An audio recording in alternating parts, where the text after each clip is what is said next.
If we follow that, it will always take care of us. Yeah. We may be broke, we may be struggling, but that's part of the lesson. Yeah. And that's part of what's happening. But we're going to always be okay. Agreed. But if you deny what you're supposed to be, sure, you may succeed. You may be rich here in life. But only for a time. Not even that, but you may have an entire life of delight and joy and comfort and ease. But you're not happy. But it doesn't matter. You know? It doesn't matter. And this may not matter, but still kind of feels right. Yeah.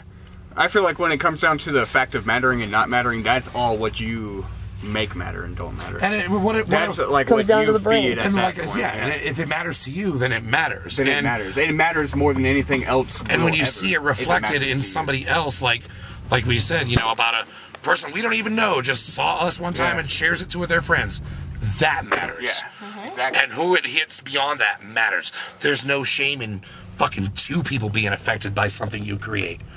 One, you. It matters because it's leading to something. Those two chicks, when you guys busted out blowing a beer the first time, yep, they lost their goddamn minds. Yep. They were the only ones in the bar. You know, and fuck, I mean, I think a lot of, you know, what I create or songwriting or poetry, I don't always think it comes from me. You're like, it's part me, it's part it's part something else. Part your ability to communicate the all with that, you know, connecting to that channel. Yeah, and every time I complete a new song, I always thank you know, whoever sent that to me. Yeah. I once watched this video of this guy. He was analyzing Jim Carrey's behavior at one of these award shows where he just showed up and was like, nah, nothing matters, I don't care, full blown like nihilist, whatever. So this guy, he created a video, he's like one of these like, hey guys, whatever, but what he had to say was actually kind of cool. He was talking about, you know, Jim Carrey and saying like he's not losing his mind, he just gets a different perspective. And he like describes this whole thing about how, you know, pretty nihilist, but then he gets to the point where he was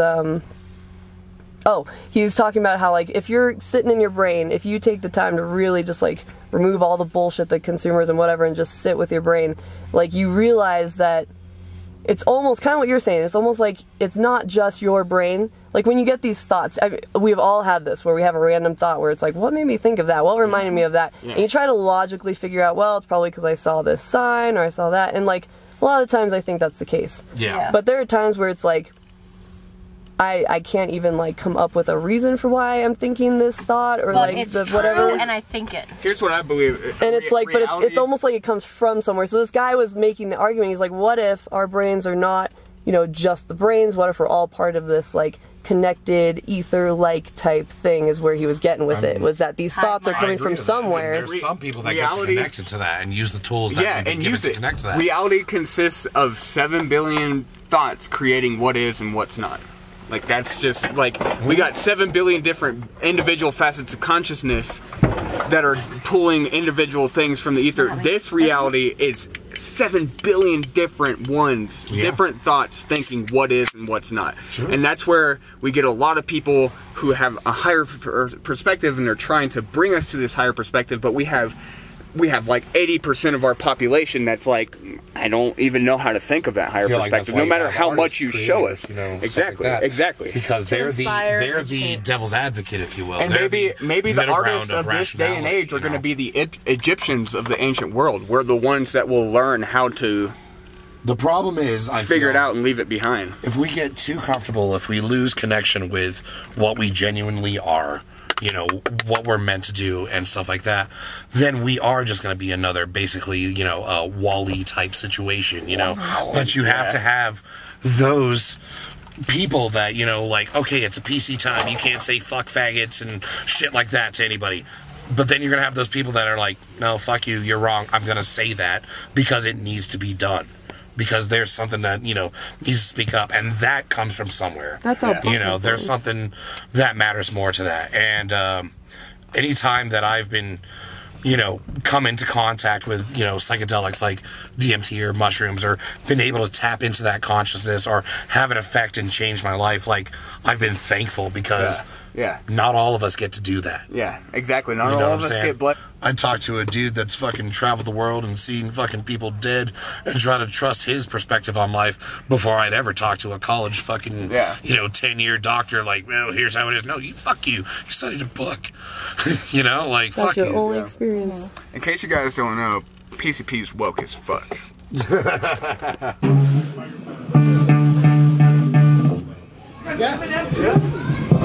That sound okay to you guys? Yeah! Alright, it was gonna get worse. It's supposed to sound awful. That's the goal! We're Bottom Break and we're from Denver, Colorado. We're gonna sing you some songs about riding bicycles. Yeah! You guys ever buy a 6-pack of beer? Go out to the old pump track and drink that beer while you ride your bike around? Yeah? Yeah! Because this song's called, Pump Track! Pump Track! Pump Track! Pump Track!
Oh,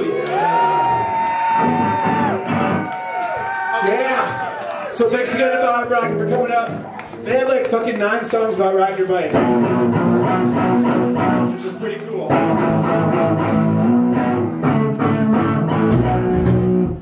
Yeah, this is the song about riding your bike. The 10th song you've heard tonight. The 10th song you've heard tonight. Hey, it isn't a bike shop after all.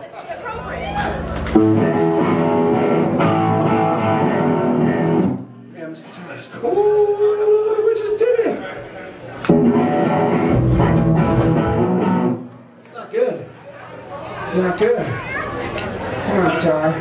How many people here came for Frozen Dead Guy Days this weekend? How many people came just for some kick-ass live music? Okay. Yeah! Alright, this song's called Ride Fast, Take Chances. It goes like this. 1, 2, 1, 2, 3, go!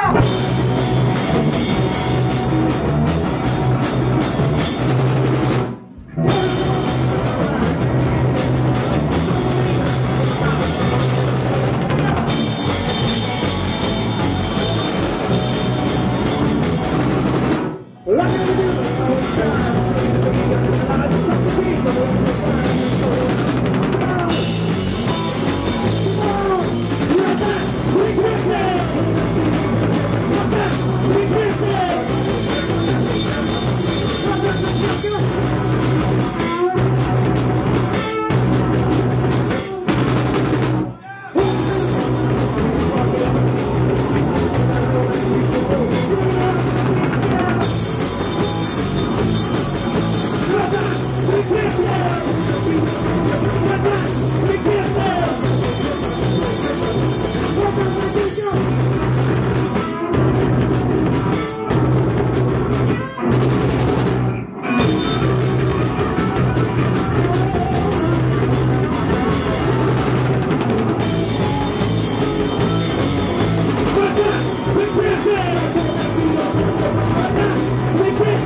is.